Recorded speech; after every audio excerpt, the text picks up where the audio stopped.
The fuel pump is the heart of a diesel engine. It ensures that the right amount of fuel is injected into the combustion chamber at the right moment. The fuel delivered by the fuel pump passes through high-pressure pipes to the fuel valves. The high temperature in the combustion chamber, due to compression of the air, ensures self-ignition of the finely atomized fuel. Here you see in slow motion the process of combustion in an RTA diesel engine.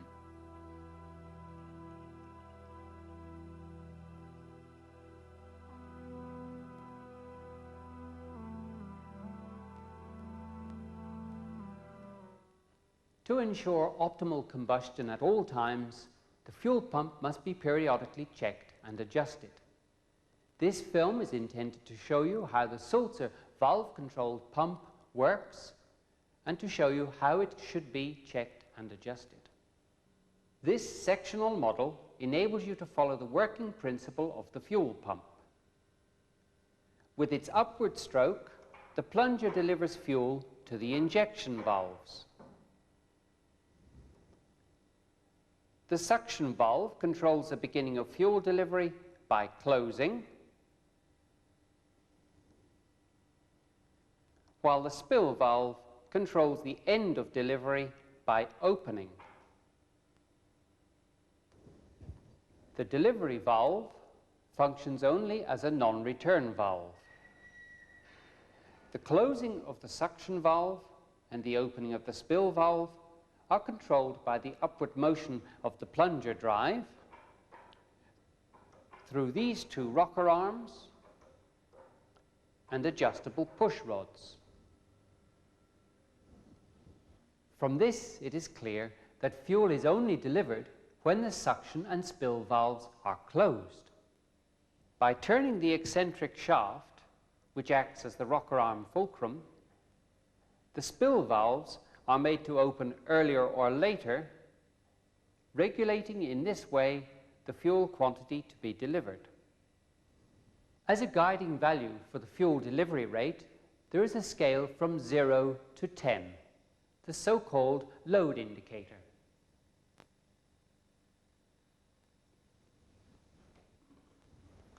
You'll find all the instructions you need for checking and adjusting the fuel pump in the maintenance manual, Group 551, pages 1 to 1I. At the beginning of the working sheets, you will always find a list of the tools with the appropriate code numbers. From the code numbers, you can find the corresponding tools in the maintenance manual, group 940. Always look up carefully in the maintenance manual the instructions given in the course of this film. Always use the correct tools and always ensure cleanliness when assembling. The necessary adjustments may be found in the acceptance report under Setting Table, Sheet A.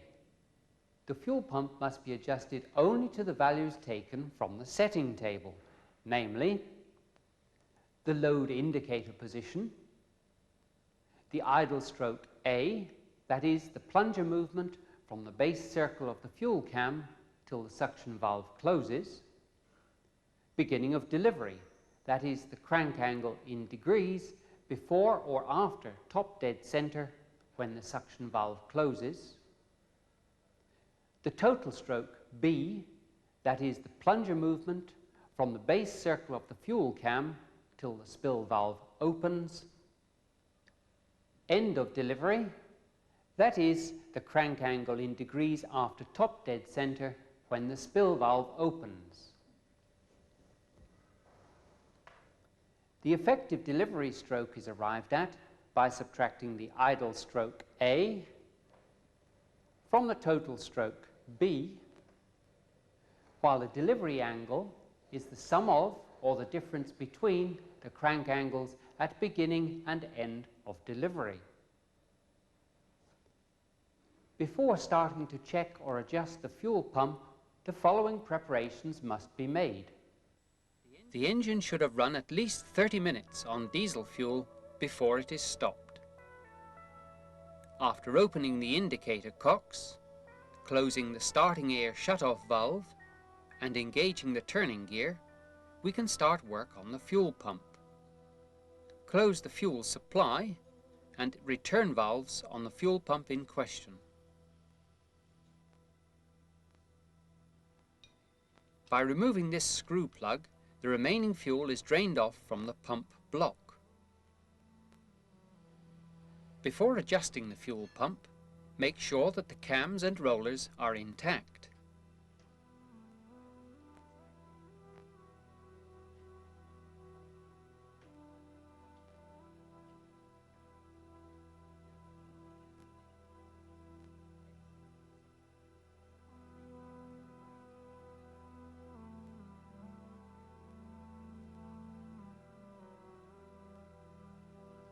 First, the stagnation pressure control valve is dismantled. Watch that no parts drop out.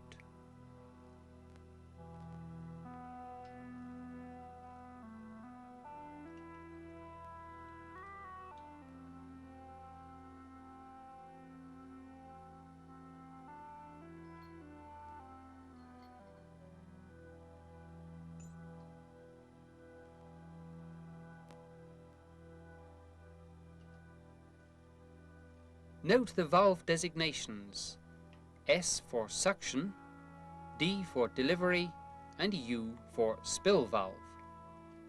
Look up the maintenance manual, group 551, page 1E, figure 3.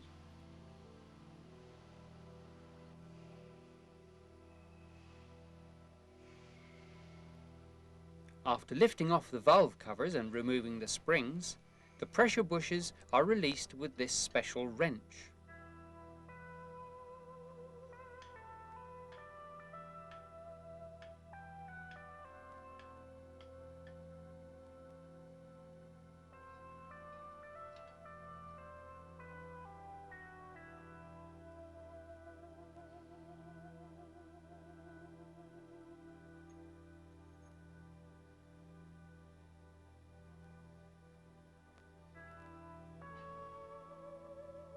The valves are taken out with the help of this withdrawing device. Look up the maintenance manual, group 551, page 1D, figure C. Examine the three valves carefully, especially their seats and contact surfaces. Defective valves must be reconditioned or replaced.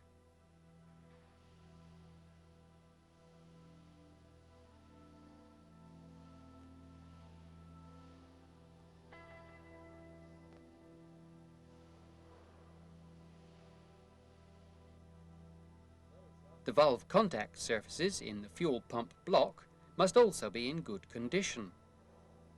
Rough or damaged contact surfaces must be reconditioned.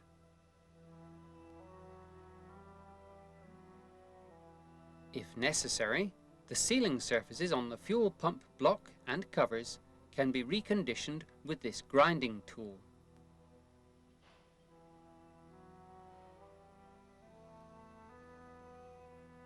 Look up the maintenance manual, group 551, page 2. After cleaning the fuel pump block thoroughly, the suction and spill valves are rinsed in clean diesel oil and refitted without their springs.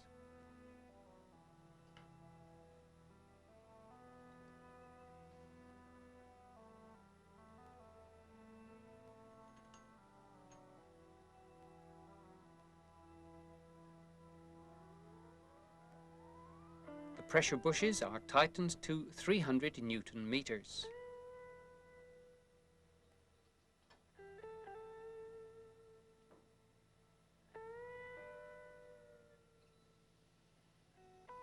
Before mounting the dial gauges and their holders, make sure that they move easily. Look up the maintenance manual, group 551, page 1D, figure D.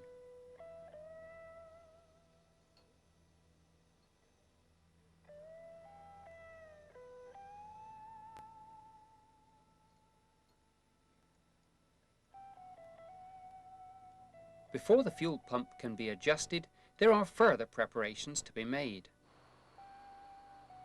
Start up the oil pumps for bearings and crossheads and adjust pressures for normal operation. Set the reversing lever on the emergency control stand to ahead. Check the red pin number 12 on the synoptic panel in the logic box. It must not stick out. The fuel lever is moved out of its remote control position, engaged on the linkage, and set to position 8. The shutdown servo motor moves into its working position. The piston of the shutdown servo motor is locked in its working position by means of the spacing tube and tensioning bolt. Look up the maintenance manual, Group 551, page 1C, Figure B.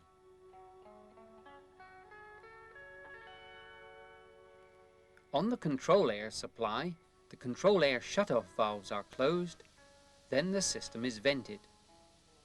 Look up the maintenance manual, Group 551, page 1B, Figure A. The fuel quality setting lever must be moved to 0. Note its position before moving. For RTA engines of previous design, remove the VIT cam on the variable injection timing mechanism. On the other hand, for RTA engines of later design, replace the VIT cam with this circular running-in disc. Set the fuel lever on the emergency control stand so that the pointer on the adjusting scale is exactly at the position 8 specified in the acceptance report. Finally, make sure that the pointer on the VIT indicator is exactly at 0.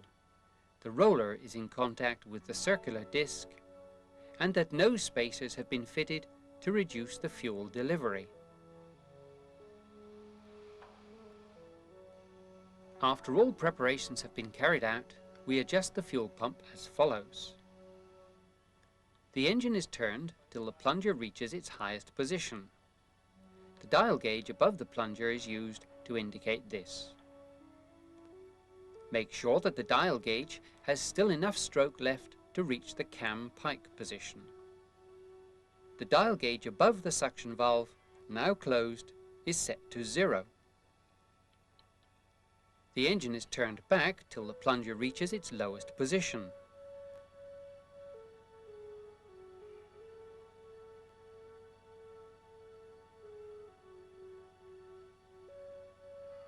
Check whether the roller is on the base circle of the cam. The dial gauges above the spill valve, which is now closed, and above the plunger, are set to 0.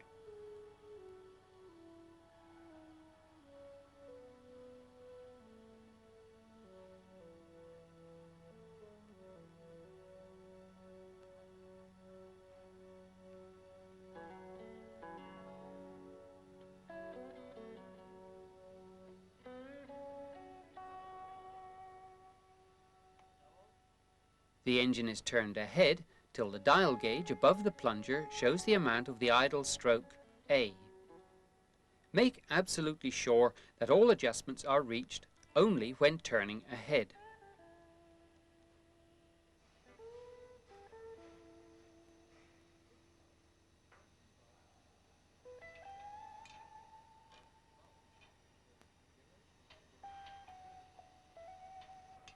With these special wrenches, the adjustable push rod of the suction valve is adjusted so that the dial gauge above the valve shows 0.02 millimeters. The locking nut of the push rod in question must already have been tightened. On the flywheel graduation, check the corresponding crank angle for the beginning of delivery and compare it with the angle stated in the acceptance report. Admissible deviation is plus or minus 0.3 degrees. If the deviation exceeds this tolerance, the reason for the discrepancy must first be investigated. If necessary, the fuel cam must be turned appropriately. Look up the maintenance manual, group 421, page 1B. The engine is turned ahead further till the dial gauge above the plunger shows the value of the total stroke B. The dial gauge over the suction valve must now indicate 0.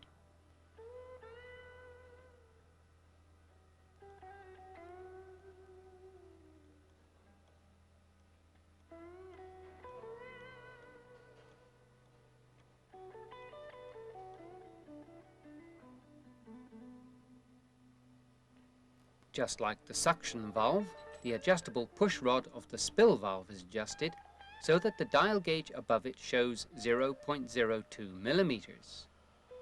Here also, the locking nut must already have been tightened. Finally, the corresponding angle for the end of delivery is read off on the flywheel and compared with the acceptance report. The fuel pump is now adjusted. Nonetheless, it is advisable to check it once more as just described. This check can also be made to ascertain the actual state prior to adjusting the fuel pump. The description for this may be found in the maintenance manual, group 551, page 1G, figures 1 to 4. After all fuel pumps have been adjusted and checked without having moved the load indicator at all, the cutout checks must be performed. These are very important to the safety of the engine. Because the load indicator has to be moved to do this, the dial gauges are mounted and adjusted once more on each pump. After the dial gauges have been adjusted, the roller should be on the base circle of the cam. The engine is now turned ahead till the gauge above the plunger shows the amount of the idle stroke A. At the same time, the dial gauge above the suction valve must show 0.02 millimeters.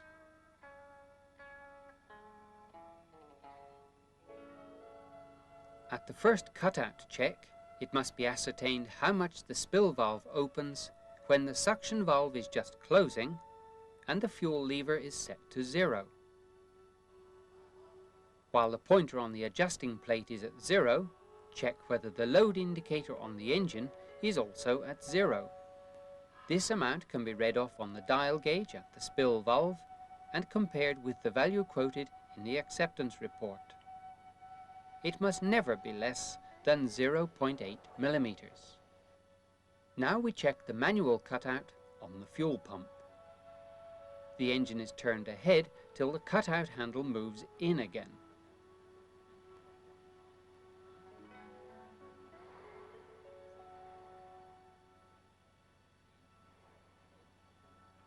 With this lever, the roller is lifted from the cam by turning it 180 degrees.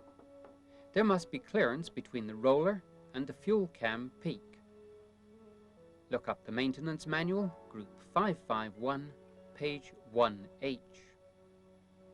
After this check, the pump is cut in again.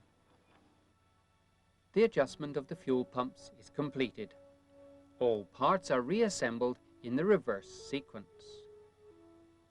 All internal pump parts must be rinsed with clean paraffin, or kerosene, or diesel oil.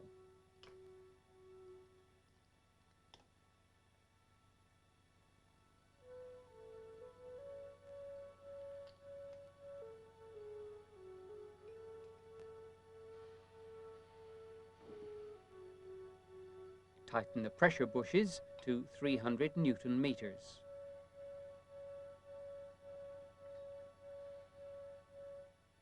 Don't forget the springs when reassembling.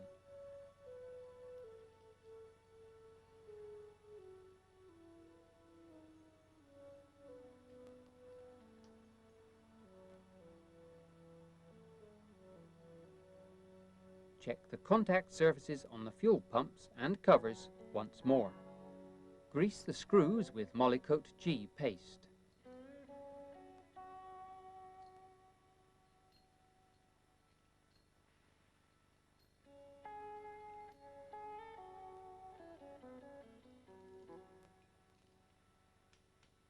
These Allen screws are tightened evenly and crosswise in stages to 60 Newton meters. Carefully check the contact surfaces on the stagnation pressure control valve and on the covers. Testing and adjusting the stagnation pressure control valve is described in the maintenance manual, Group 551, pages 4 and 4A.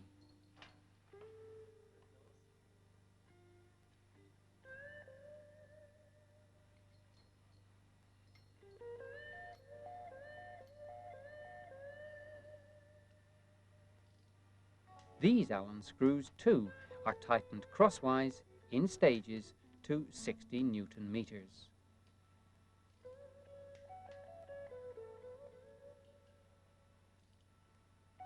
After carefully adjusting and checking the fuel pumps, all alterations made in the course of the preparations must be restored to their previous state.